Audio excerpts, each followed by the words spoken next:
suis l'évangéliste Patrick Kumba et c'est toujours un plaisir de partager la parole de Dieu. Aujourd'hui, j'aimerais qu'on parle d'un sujet plutôt courant. C'est un sujet de discussion entre les chrétiens et même les non-chrétiens qui ont entendu ce terme parmi les chrétiens et qui se demandent qu'est-ce que ça veut dire exactement. Et certains se sont même fâchés sans avoir creusé pour savoir de quoi il était question. Peut-être vous ne l'avez pas encore deviné, mais aujourd'hui nous allons parler de la nouvelle naissance.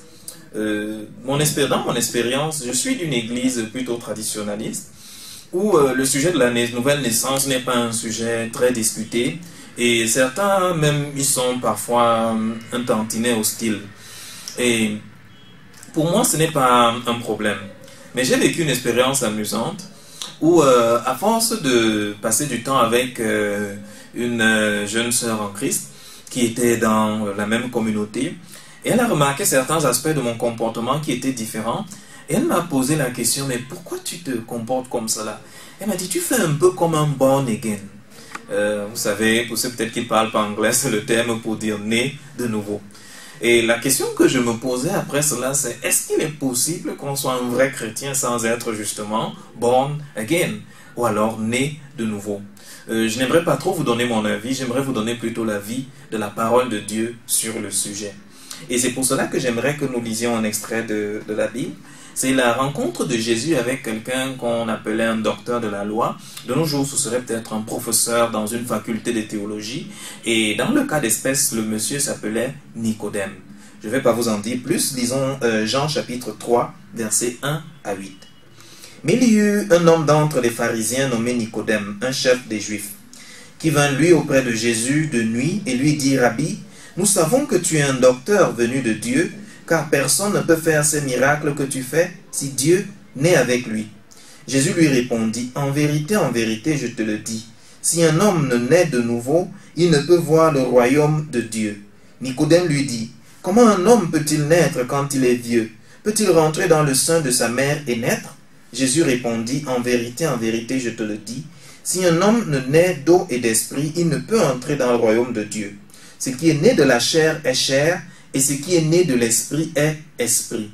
Ne t'étonne pas que je t'ai dit, il faut que vous naissiez de nouveau. Ce passage nous permet déjà de nous rendre compte que la nouvelle naissance n'est pas une question de connaissance intellectuelle. Ce monsieur était docteur de la loi, mais il n'avait pas encore expérimenté cette situation où on vient à renaître dans ses convictions, dans sa manière d'être, dans sa manière de faire. La nouvelle naissance n'est pas non plus une question d'activisme religieux. Je crois que si on se souvient du contexte des docteurs de la loi à l'époque en Israël, c'était non seulement des érudits, mais des gens très actifs dans la pratique religieuse. Malgré cela, Nicodème, hyperactif, si on peut dire aujourd'hui, si vous permettez que je transpose, à l'église, néanmoins n'avait pas fait la rencontre avec Christ. Il y a un facteur qui est très déterminant, et c'est ce que le verset 6 dit. Ce qui est né de la chair est chair, et ce qui est né de l'esprit est esprit. Ce verset 6 indique que nous naissons avec une nature humaine corrompue, quoi qu'en disent les philosophes. Parce que certains, particulièrement les humanistes, essayent de nous dire, voyez-vous, l'homme n'est bon et c'est la société qui le corrompt, et ainsi de suite. La parole de Dieu est plutôt d'un avis contraire. La parole de Dieu est plutôt d'avis que l'homme n'est mauvais et plus il grandit et plus il devient intelligent et fort et plus il a tendance à se corrompre. Nous avons vu un peu ce que la pensée humaine et les capacités, les tendances humaines poussées à l'extrême ont fait au travers du régime nazi à l'époque en Allemagne, ce qui s'est passé dans les génocides à divers coins du monde et ce qui se passe à beaucoup d'endroits aujourd'hui où des guerres fratricides montrent le désir le plus profond de l'homme. Les humanistes souvent parleront de la liberté, parleront de la tolérance, parleront du libre arbitre. Mais si nous regardons bien ce qui est en train de se passer avec la dépravation des mœurs aujourd'hui, l'homme laissé à lui-même est en train de se corrompre à un niveau à peine imaginable. Au point où des gens qui ne sont pas chrétiens, des gens qui ne sont pas nécessairement férus d'éthique, sont en train de se rendre compte que la situation est vraiment mauvaise. Mais la parole de Dieu le dit, ce qui est né de la chair est chair. Nos tendances humaines, nos pulsions, nos désirs nous pousseront au mal.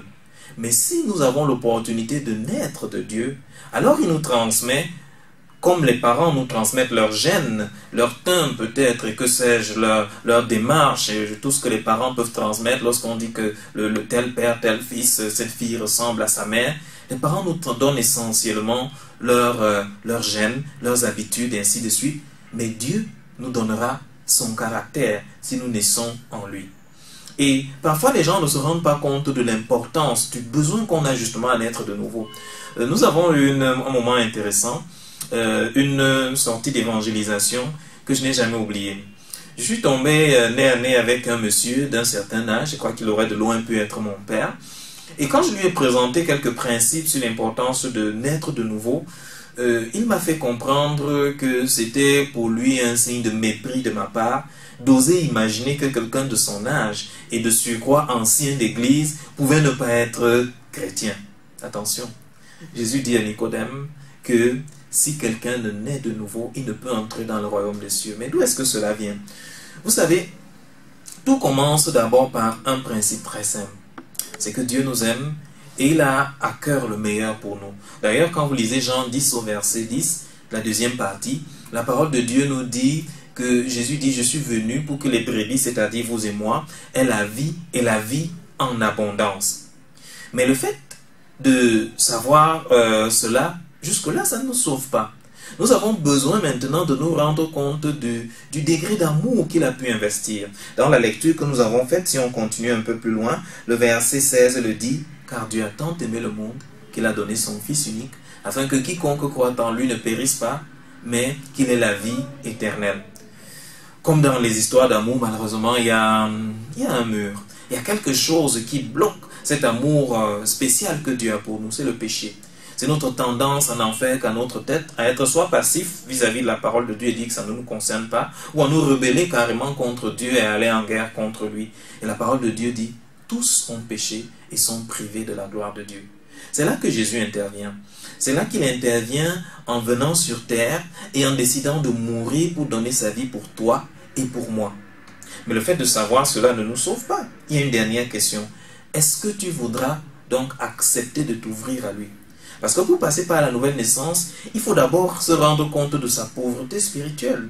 Ce n'est pas pour rien que dans l'évangile de Matthieu, le Seigneur dit « Heureux ceux qui ont faim et soif de justice, car ils seront rassasiés. » La faim, la soif de justice, le désir de voir un monde meilleur, une communauté où il y a moins d'agressions en soirée, des familles plus épanouies, des gens qui vivaient dans la misère hier, qui ont des moyens, ainsi de suite.